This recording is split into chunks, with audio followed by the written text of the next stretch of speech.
नाज़रीन, इजराइल पर दो तरफ से फिजाई हमला हो गया है। एक बड़ी डेवलपमेंट सामने आ रही है। शाम से इजराइल पर हमला किया गया है। शाम से इजराइल पर रॉकेट फायर किए गए हैं और ये एक लंबे अरसे के बाद इस तरह का वाकया पेश आया है और अल शरा की गवर्नमेंट आने के बाद ये पहला इस नौयत का वाकया है। साथ ही यमन ने इजराइल पर एक बड़ा तबाहकुन अटैक किया है जिसमें मिलियंस ऑफ इजरायलियों को एक बार फिर जो शेल्टर्स में जाना पड़ा है और सिग्निफिकेंट लॉसेस उनको हुए। साथ ही यमन ने यह अनाउंस कर दिया है कि अब वो मुकम्मल जो ब्लॉकेड है उसका आगाज करने जा रहे हैं, उसकी इंप्लीमेंटेशन उन्होंने शुरू कर दी है और वो मुकम्मल ब्लॉकेड इजरायली एयरपोर्ट्स के ऊपर किस तरह से करने जा रहे हैं ये भी आपके सामने रखेंगे। इसी दरमियान नाज़रीन, ईरान से कुछ बड़ा गैर मामूली अनाउंस हुआ है, एक ऐसी पॉलिसी जिससे एक नया ऐलान जंग है। इमाम खामनाई ने, सुप्रीम लीडर ने यह अनाउंस किया है कि वो तमाम मुल्क जो इजराइल के साथ नॉर्मलाइजेशन करना चाहते हैं वो इस चीज से बाज रहें और उन्होंने कहा कि जो भी इजराइल के साथ नॉर्मलाइजेशन करेगा वो नुकसान उठाएगा।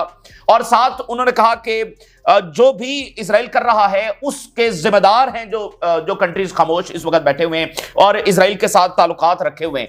ये बड़ी सख्त तरीन स्टेटमेंट है जो यहां से आई है। ईरान और मिडिल ईस्ट के जो बाकी कंट्रीज हैं उनके दरमियान जो फाइट की वजह रही है इन पिछली दहाइयों के अंदर वो बुनियादी तौर पर यही रही है, अमेरिका और इजराइल। जो बाकी मिडिल ईस्ट के कंट्रीज हैं वो अमेरिका को अपना इत्तेहादी समझते हैं और उन्होंने इजराइल के साथ सिक्योरिटी अलायंसेस भी बना रखे हैं, नॉर्मलाइजेशन भी कर चुके हैं और इनकी जो इंटेलिजेंस एजेंसीज हैं वो इजराइल की इंटेलिजेंस एजेंसीज के साथ जो वो राब्ते के अंदर भी रहती हैं, इनके डिप्लोमेटिक जो राब्ते हैं वो भी रहते हैं, इकोनॉमिक इनके रिलेशंस बहुत अगली सतह पर जा चुके हैं। तो वो इजराइल को एक इकोनॉमिक और सिक्योरिटी पार्टनर के तौर पर देखते हैं। और सुप्रीम लीडर ने अनाउंस किया है कि और एक इस नए बैकग्राउंड के साथ जब मिडिल ईस्ट के कंट्रीज के साथ मामलात भी अच्छे हो रहे हैं तो उस बैकग्राउंड के साथ सुप्रीम लीडर ने कहा कि जो भी नॉर्मलाइजेशन करेगा वो खसारा उठाएगा और उसके नतीजे जब अच्छे नहीं होंगे। तो अगर हम मिडिल ईस्ट में देखें या ओवरऑल 57 इस्लामिक कंट्रीज के अंदर देखें तो ओनली ईरान है जो ऐसा स्टांस रखता है, जो ओपनली कहता है कि अमेरिका को मिडिल ईस्ट से निकलना होगा, जो कहता है कि इजराइल के साथ नॉर्मलाइजेशन नहीं होना चाहिए, जो कहता है कि इजराइल को हम तस्लीम नहीं करते। He is the only Islamic country right now. और इसका ताल्लुक शाम के अंदर जो वाकयात हो रहे हैं, शाम से जो हमला हुआ है उसके साथ किस तरह से है ये भी आपके साथ शेयर करेंगे। और रशिया के हमले का इंतजार हो रहा है और रशिया जो है वो नेटो को उल्टा पैनिक कर रहा है। हमला ना करके इस वक्त नेटो जो है वो 24 और जो है वो हाई अलर्ट के ऊपर है। अब हमला हुआ, अब हमला हुआ और डिस्कशंस हैं कि न्यूक्लियर इस्तेमाल होगा, ऑर्शनिक इस्तेमाल होगा, इस तरह का हमला होगा। तो प्यूटन लगता है कि कूल डाउन है और पैनिक के अंदर नहीं है, बल्कि अपनी एक तैयारी के साथ जो भी उन्होंने करना है वो करेंगे। तो वहां पर कोई पैनिक रशिया में नजर नहीं आ रहा, बल्कि मामला जब वो कूल डाउन है आराम से वो देखेंगे उन्होंने क्या करना है। उल्टा नेटो पैनिक के अंदर है कि इतनी खामोशी, इतनी अनयूजुअल खामोशी, जब रशिया को बात ही नहीं कर रहा इसके हवाले से कि वो क्या करेंगे क्या नहीं करेंगे। बल्कि जो दो इकदाम सामने आए हैं वो बड़े गैर मामूली हैं। एक तो रशिया से ये अनाउंसमेंट सामने आ रही है कि वो 100 सैटेलाइट्स लॉन्च करने जा रहे हैं, ड्रोन्स को सर्वेलेंस करने के लिए 100 सैटेलाइट्स रशिया लॉन्च करने जा रहा है। साथ ही जो प्यूटन के खास आदमी हैं, जो सिक्योरिटी काउंसिल के सरबराह हैं और फॉर्मर डिफेंस मिनिस्टर हैं सरजाई शगो, उनको जो है वो नॉर्थ कोरिया जो रवाना किया जा रहा है, जहां पर वो किम जोंग अन से मुलाकात करने जा रहे हैं। किम जोंग अन से मुलाकात करने जा रहे हैं इस बैकग्राउंड के साथ कि रशिया के ऊपर हमला हो चुका है। बातें न्यूक्लियर वॉर की चल रही हैं, बातें इस चीज की चल रही हैं कि क्या नेटो बेसिस को रशिया हिट करेगा। तो रशिया का इस वक्त मिलिट्री कॉपरेशन में सबसे बड़ा इत्तेहादी जो है वो नॉर्थ कोरिया है, फिर ईरान से उनको बहुत वेपन्स आ रहे हैं और उसके बाद थर्ड नंबर पर चाइना से जो भी सपोर्ट हो रही है। लेकिन सबसे नंबर 1 जो है वो नॉर्थ कोरिया है, जिनके साथ उनका सिक्योरिटी अलायंस है और उन्होंने अपनी फौजें भी भेजी हैं हर एक सतह के पर। वो तो प्यूटन के खास आदमी वहां नॉर्थ कोरिया, किम जोंग अन से अगले कुछ घंटों में मुलाकात होगी और 100 रॉकेट जब वो लॉन्च कर रहे हैं। और एक खामोशी है मॉस्को से, कोई बातचीत नहीं हो रही। और एक और इसके साथ अनयूजुअल चीज जुड़ी है, वो ये है कि इस वाकये के बाद व्हाइट हाउस से भी खामोशी है। ट्रंप साहब जो है वो रोजाना मीडिया के ऊपर आते हैं और दिन में 4-4 मरतबा भी मीडिया के ऊपर आ जाते हैं। लेकिन जब से संडे से ये अटैक हुआ है, ट्रंप एक बार भी मीडिया पर नहीं आए।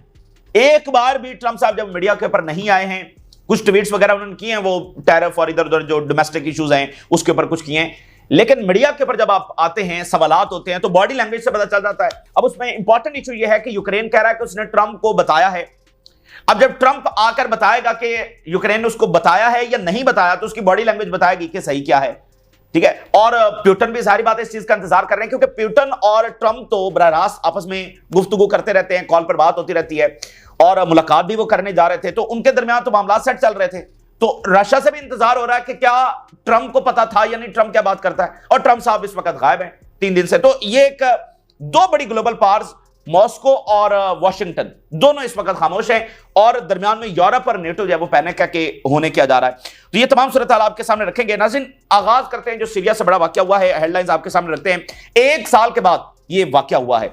लास्ट जो शाम से हमला हुआ था मई 2024 के अंदर ये अटैक हुआ था, और आज हम जून 2025 के अंदर हैं और ये पहला हमला वहां से हुआ है, और अल-शरा के आने के बाद ये फर्स्ट अटैक वहां से हुआ है। ये बहुत बड़े इवेंट के तौर पर देखा जा रहा है, और ये इस बात का सबूत है कि शाम के जो लोग हैं वो इजराइल को मानने वाले नहीं हैं। और वहां पर चूंकि एक रिजेंटमेंट तो थी, आपको याद है हम कितनी रिपोर्ट्स आपके सामने रख रहे थे कि वहां के लोग जो है रिजेंटमेंट शो कर रहे हैं, और सीरियन जो दमास्कस अथॉरिटीज हैं उनको कह रहे हैं कि वो आए और इजराइल को कन्फ्रंट करें। वो वहां पर एग्रेशन कर रहे हैं, जमीनों के ऊपर कब्जा कर रहे हैं। तो वहां पर एक तैयारी लोकल रेजिडेंट्स की तरफ से जारी थी कि अगर दमास्कस अथॉरिटीज रिस्पॉन्ड नहीं करती तो फिर वो अपने तौर पर जंग लड़ेंगे। और जो अल-शरा ने 2 दिन कबल एक अजीबो गरीब सा बयान दे दिया, शायद उससे भी वहां पर लोगों का सेंटीमेंट हर्ट हुआ है। और अल-शरा ने कहा कि इजराइल और हम तो एक जैसे हैं, और हमारे जो एनिमीज है, हमारे जो दुश्मन है वो कॉमन है। अब इजराइल की इस वक्त सबसे बड़ी लड़ाई जो है वो रेजिस्टेंस और ईरान के साथ जारी है। भाई टर्की, सऊदी अरेबिया, कतर और जॉर्डन और इजिप्ट के साथ तो नहीं है, उनकी लड़ाई किससे है? रेजिस्टेंस के साथ है और ईरान के साथ है। तो अल-शरा का ये कहना कि इजराइल और हम एक जैसे हैं और हमारे एनिमीज जो है वो कॉमन है, तो ये बड़ी एक अजीबोगरीब सी बात थी। अब ये मामला सीरिया में बहुत खराब होने जा रहा है। उसकी वजह यह है कि सीरिया ऑलरेडी कुछ स्टेबल तो नहीं था। एक देखिए 22 ग्रुप्स हैं जो यहां पर आए हैं, और उनकी गवर्नमेंट जब वो कायम हुई है, और बजरिया बंदूक कायम हुई है, बजरिया यूक्रेन, बजरिया यूरोप, बजरिया अमेरिका, उनकी मदद से कायम हुई है। वही अलकायदा, दाइश और नुसरा के लोग उनको लाकर बिठाया गया। बहरहाल फिर भी एक तस्लीम कर लिया, लोगों ने भी तस्लीम कर लिया, ईरान ने भी तस्लीम कर लिया, रशिया ने भी तस्लीम कर लिया, सबने कर लिया कि ठीक है मामला अच्छे तरीके से आगे बढ़ने चाहिए। लेकिन फिर जो दमास्कस अथॉरिटीज की पॉलिसी है और गजा में जेनोसाइड का न रुकना, जाहिर बात है उससे फिर मिडिल ईस्ट में स्टेबिलिटी तो उस तरह से नहीं आ सकती। अब यहां पर एक जो बड़ा वाकया हुआ है कि टर्किश जो वॉर प्लेन्स है वो for the very first time वो सीरियन एयर स्पेस के अंदर दाखिल हुए हैं, जब ये रॉकेट फायर हुए हैं इसके बाद।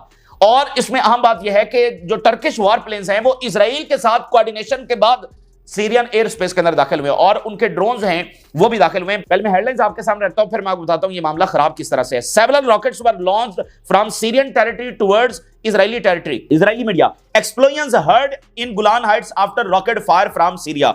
और इसके बाद इजरायली एयरफोर्स ने काफी ज्यादा सदर्न सीरिया पर अटैक्स किए हैं। और वही इजराइल का बयानिया जो वो लेबनान में करते हैं, जब लेबनान में स्ट्राइक करते हैं तो कहते हैं कि ये जो लेबनीज गवर्नमेंट है उसकी जिम्मेदारी है कि वो हमारे ऊपर जो रॉकेट फायर हुए हैं उसको रोके। तो यहां पर भी उन्होंने कहा कि सीरियन रिजीम जो है ये रिस्पॉन्सिबल है हमारे ऊपर जो अटैक हुआ है।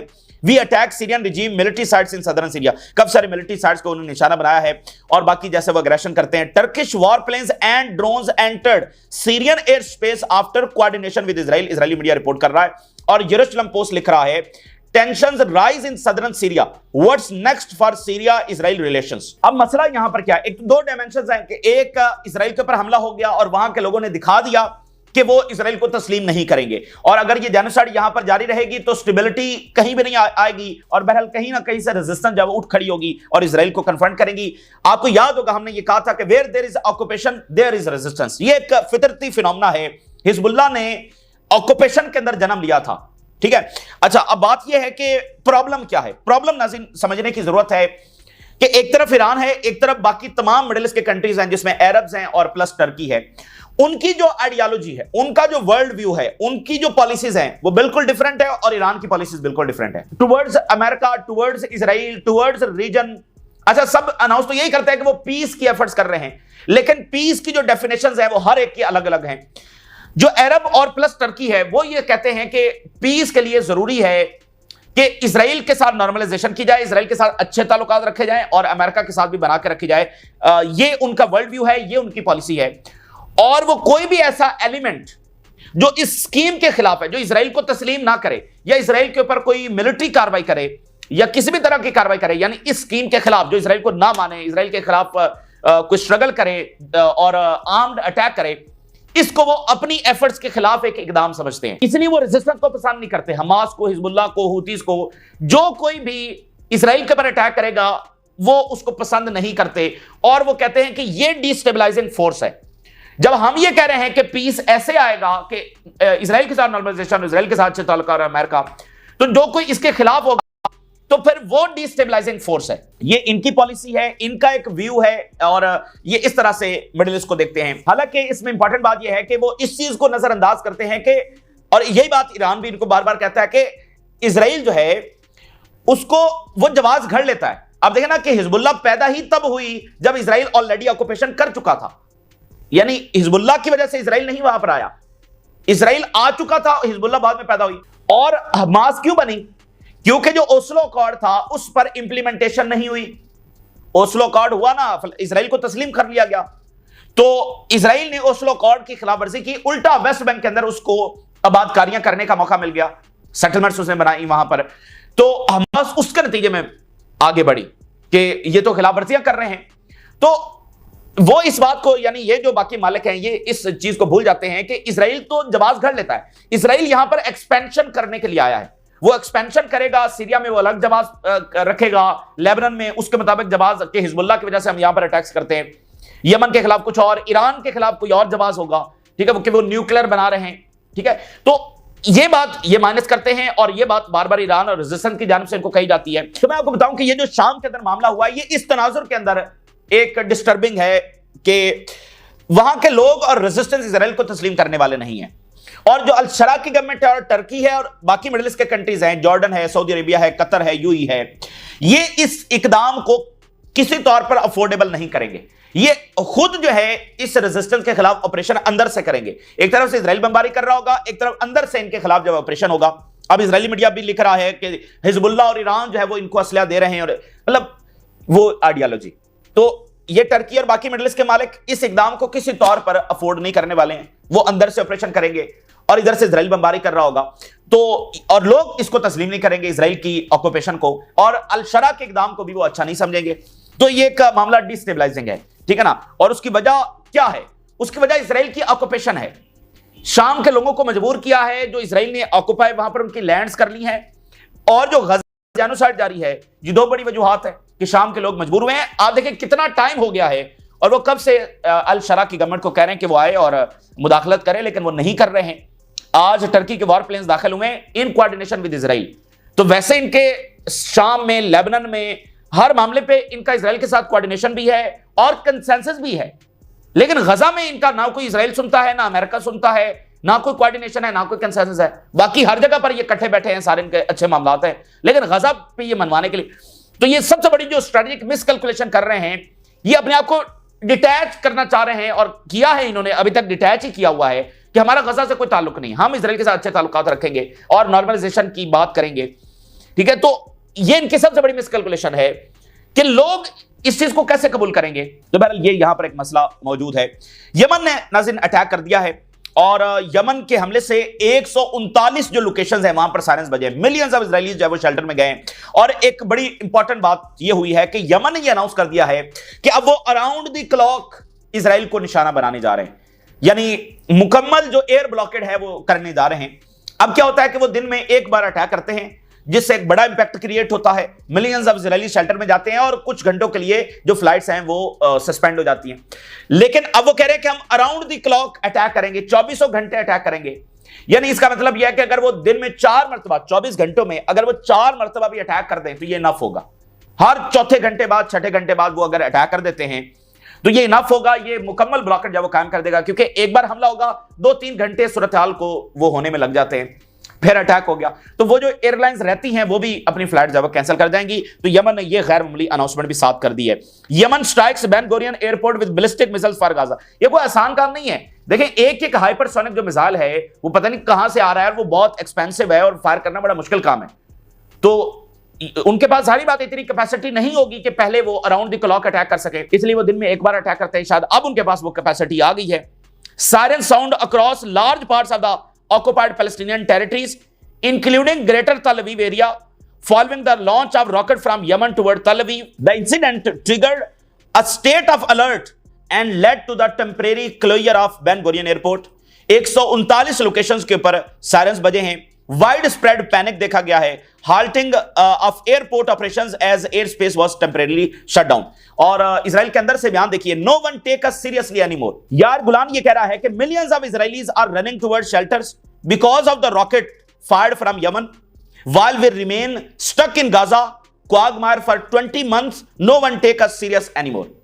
गजा में 20 महीने हो गए हम वहां पर स्टक हैं, कोई कामयाबी हासिल नहीं हो रही, और यमन के हमले 20 महीनों के बाद भी जारी हैं और वो हमें शेल्टर्स में धकेल रहे हैं। तो ये रेजिस्टेंस लड़ रही है इजराइल से भी और कुछ मिडिल ईस्ट के अंदरूनी जो मालिक हैं उनके साथ भी अंदरूनी तौर पर लड़ रही है। दो तरफा महाज इस वक्त रेजिस्टेंस उसके ऊपर फाइट कर रही है। Yemen ready to strike Israel around the clock says defence minister. तो ये बात होगी। अब नाज़रीन, जो ईरान से अनाउंसमेंट आ रही है वो बड़ी इंपॉर्टेंट है और वो उसी तनाजुर के अंदर है जो मैंने पीछे आपके सामने झगड़ा रखा है ईरान और मिडिल ईस्ट के कंट्रीज का, और इसी झगड़े को कवर अप किया गया था। इन तमाम चीजों को साइड पर रखते हुए फिर भी फैसला किया गया और चाइना उसमें सालिस बना के वो ताल्लुकात अच्छे होंगे, ठीक है, बातचीत आगे बढ़ेगी, डायलॉग होगा और इन मसाइल को हल करने की कोशिश की जाएगी। लेकिन अब जब से एक तो ट्रंप आया है और उसने वही मॉडल इंपोज करने की कोशिश की है, फिर जो ईरान के साथ न्यूक्लियर टॉक्स हो रही हैं उसमें बार बार वो इनरिचमेंट की बात कर रहे हैं, और फिर गजा की जेनोसाइड नहीं रुक पा रही है। तो आज जो इधर से स्टेटमेंट आई है वो बड़ी सख्त है और वो वही बुनियाद है जिसके ऊपर पहले जंगें होती रही हैं। उन्होंने कहा कि जो कुछ हो रहा है अमेरिका इसका जिम्मेदार है गजा में, और हमने ये पहले भी कहा और रिपीटेडली कह रहे हैं कि अमेरिका रीजन से निकले। अब ये ऐलान जंग है, इसी पर पहले भी मामलात खराब रहे हैं। वो नहीं तस्लीम करते हैं अमेरिका को और इजराइल को, लेकिन ये स्टांस सिर्फ ईरान का है, बाकी किसी मिडिल ईस्ट के मुल्क का नहीं है। वो तो अमेरिका को अपना इत्तेहादी समझते हैं और इजराइल को भी। Islamic countries bear huge responsibility what is happening in Gaza और there is no room for lip service, neutrality और साइलेंस। ये सब जिम्मेदार हैं और ये जो लिप सर्विस कर रहे हैं और खामोशी इख्तियार किए हुए हैं, इससे इनकी जान नहीं छूटेगी और ये कोई राय फरार नहीं है। Normalisation with the Zionist entity is a disgrace and shall forever accompany countries that seek it. ये इंतहाई शर्म का मकाम है कि जो नॉर्मलाइजेशन करते हैं, और ये एक ऐसा खसारा, एक ऐसा बोझ है जो उस मुल्क के ऊपर आएगा जो ये करने की कोशिश करेगा। ये बहुत बड़ी बात है। उसकी वजह यह है कि मिडिल ईस्ट के कंट्रीज ईरान के ऊपर यह भी इल्जाम लगाते हैं कि जब आप इस तरह के स्टेटमेंट्स देते हैं नॉर्मलाइजेशन के हवाले से, तो जो अवाम के जज्बात हैं उनको भड़काया जाता है, तो आप हमारे खिलाफ पब्लिक ओपिनियन कर रहे हैं। तो ये बहुत बड़ी बात है। Israel will not be able to provide security for any country in the region. अब आप फिर देखें, इमाम खामनेई क्या बात कर रहे हैं कि इजराइल किसी रीजन के कंट्री को सिक्योरिटी देने के काबिल नहीं है। ये किसको मैसेज है? वो जो उससे सिक्योरिटी लेना चाह रहे हैं। ये कितना बुनियादी फर्क है कि ईरान का मकसद यह है कि इजराइल और अमेरिका ही मिडिल ईस्ट में जंगों के जिम्मेदार हैं, और बाकी ये कहते हैं कि नहीं, इजराइल और अमेरिका के साथ चलकर ही हम मिडिल ईस्ट के अंदर पीस कर सकते हैं। और वो इजराइल से इकोनॉमिक और सिक्योरिटी रिलेशन चाहते हैं, और वो कहते हैं कि इजराइल जो है वो बहुत सारे कंट्रीज को सिक्योरिटी भी देगा। जैसे अमेरिका की बेसिस हैं, तो इसी तरह इजराइल के साथ भी बहुत अगले लेवल के ऊपर सिक्योरिटी ताल्लुकात होंगे ओपनली। तो इमाम खामनेई ने कहा कि यह पॉसिबल नहीं है। We will increase the strength of Islamic Republic in all fields, और इसके साथ उन्होंने कहा कि हम हर फील्ड के अंदर अपनी ताकत बढ़ाएंगे। Iran will not abandon uranium enrichment, Syed Khamenei, और जो टॉक्स हो रही हैं उसमें भी उन्होंने कहा कि हम इनरिचमेंट जो है उसको नहीं छोड़ेंगे। तो ये बहुत प्रोफाउंड लेवल का फर्क है ईरान और बाकी मिडिल ईस्ट कंट्रीज के अंदर। इसके दरमियान अब आप देखिए, और इजराइल के मजालिम, और जो समझते हैं कि इजराइल जो है वो कोई स्टेबलाइजिंग फोर्स है, अमन वाली फोर्स है, आप जरा अंदाजा कर लें जो इस वक्त वो एड सेंटर्स के ऊपर अटैक कर रहे हैं। दुनिया का कौन सा मुल्क ऐसा कर सकता है? वो जो फाउंडेशन बनी है जिसके जरिए ये वहां पर ये सारा जुल्म कर रहे हैं, जिसका सीईओ कल जो है वो इस्तीफा दे गया था, अच्छा, उसका जो हेड है वो एक नया बंदा अपॉइंट कर दिया गया है। और वो नया बंदा कौन है? वो ट्रंप का एडवाइजर है इस वक्त, और इवेंजलिकल है। जो इवेंजलिकल क्रिश्चियंस हैं और ये ज़ायनिज़्म, इनका आपस में इत्तेहाद है। ये जो अमेरिकन एम्बेसडर बैठा हुआ है इजराइल में, ये भी इवेंजलिकल क्रिश्चियन है। तो ये इनका एक जो है ना रिलीजियस इत्तेहाद है जो कायम हुआ है। ये बहुत अगली सतह के सपोर्टर्स हैं। Evangelical ally of Israel tapped to lead Gaza aid foundation, इसका नाम है जॉनी मोरे, और ये इस वक्त ट्रंप का एडवाइजर है। इंटरफेथ का जो महकमा है उसमें ये उसका एडवाइजर है, और इसको इस वक्त हेड लगा दिया गया है। और इसने ओपनली कहा है कि जो एड सेंटर पर हमलों की बात की जा रही है, इजराइल तो कोई हमले नहीं कर रहा। इस वक्त जो नई प्रोपेगेंडा की जंग है, इजराइल और उसके ये सारे तादी कह रहे हैं और उनका ज़ायनिस्ट मीडिया कि नहीं, कोई हमले हो ही नहीं रहे। अब आप जरा अंदाजा करें, सारी दुनिया देख रही है और वीडियोस, और सैकड़ों लोग शहीद और जख्मी हो चुके हैं, और अब ये कह रहे हैं नहीं, हमले तो हो ही नहीं रहे। और इसने ओपनली कहा है, Moore has publicly defended GHF pushing back against criticism, और इसने कहा है कि ये एक झूठ है जो गजा के टेररिस्ट यानी हमास है वो फैला रहा है। ये एक, और फिर एक और बड़ी इंपॉर्टेंट बात जिसकी तरफ तवज्जो दिलाना जरूरी है, और वो वेस्ट बैंक है। वेस्ट बैंक के अंदर एक ऐसी लड़ाई जारी है कि आपको असल मुजाहरा शायद वहां पर नजर आए कि इजरायली सेटलर्स वहां पर बरह, यहां पर तो फौज है ना, वहां पर इजरायली सेटलर्स बरह रास्त जाकर ह्यूमिलिएट कर रहे हैं फलस्तीनियों को, उनके घर छीन रहे हैं, उनके घरों को गिरा रहे हैं, और इजरायली सेटलर्स वहां पर जाकर जो ह्यूमिलिएशन करते हैं, और बहुत बड़ा जुल्म वहां पर किया जा रहा है। तो जो एक फिल्म बनी थी वेस्ट बैंक पर, नो अदर लैंड, वो जिन विलेजेस के ऊपर बनी थी, इंटरनेशनल जर्नलिस्ट वहां पर पहुंचे हैं उसको डॉक्यूमेंट करने के लिए कि यहां पर क्या डिस्ट्रक्शन इजरायली सेटलर्स फैला रहे हैं, लेकिन उनको आगे नहीं जाने दिया गया। Israel block media access to No Other Land West Bank village. इन विलेजेस के अंदर रिपोर्ट के मुताबिक सबसे ज्यादा डेमोलिशन हो रही है, यानी घर गिराए जा रहे हैं और सेटलर वायलेंस बहुत पीक के ऊपर है। और मई के शुरू के अंदर ही इन्होंने कुछ ऐसे विलेजेस हैं जिनको मुकम्मल लेवल कर दिया, यानी मुकम्मल मिट्टी का ढेर बना दिया। इतनी ज्यादा डिस्ट्रक्शन वहां पर हो रही है। और जो नो अदर लैंड के जो डायरेक्टर थे और को डायरेक्टर थे, वो भी इन्हीं विलेजेस के अंदर रहते हैं। और उन्होंने बुलाया है इस इंटरनेशनल मीडिया को कि वो आकर देखे, लेकिन उसको आगे नहीं जाने दिया गया। फिर वो जो को डायरेक्टर है इस फिल्म के, जो ऑस्कर विनिंग है, उन्होंने ट्विटर के ऊपर एक ट्वीट किया। उन्होंने कहा कि अगर हमारी मदद नहीं की गई तो हमारी कम्युनिटी जो है विल बी डिस्ट्रॉयड, मुकम्मल तौर पर ये तबाह कर देंगे। Unless more activist and journalist do not urgently come and join us on the ground, ये उन्होंने ट्वीट किया। और जर्नलिस्ट को जब आगे नहीं जाने, तो ये एक बदमाशी है जो इजराइल वहां पर कर रहा है। और ये कंट्रीज कहते हैं कि इजराइल एक स्टेबलाइजिंग फोर्स है, इजराइल एक अमन की फोर्स है। अब आप देखें, ये तो उनके बयानी को कितनी तकवीयत देने की कोशिश है। ये सबसे एक खतरनाक पहलू है इस मामले का, और बहुत ही अफसोसनाक पहलू है कि ये इस तरह से मामला को देखते हैं। अच्छा, अगर रशिया क्या करेगा, ये सबसे बड़ा सवाल है, किस लेवल का हमला होगा। और वो पैनिक है, जितना इंतजार बढ़ता चला जा रहा है, नेटो और यूक्रेन में पैनिक है, वो तो मुसलसल अलर्ट बैठे हुए हैं। उधर जनाब शगोई जो हैं, जो सिक्योरिटी काउंसिल के हेड हैं और फॉर्मर डिफेंस मिनिस्टर 10 साल तक वो रहे, वो प्योंगयांग पहुंच रहे हैं, किम जोंग अन से मुलाकात करेंगे और ये ताजा तरीन हमला। और आगे रशिया क्या करने जा रहा है, ये सारा डिस्कस किया जाएगा। And Russia to launch 100+ satellites to control drones. तो ये इस वक्त की सूरत हाल है। और यूरोप के अंदर भी एस्केलेशन है, यूक्रेन जंग, और मिडिल ईस्ट के अंदर भी फिलहाल कोई सीज़फायर के फिलहाल कोई ऐसे चांसेस नजर नहीं आ रहे हैं। तो ये ताजा तरीन सूरत हाल है। आप लोग जरूर आगाह करें। इजाजत दीजिए, अल्लाह हाफिज।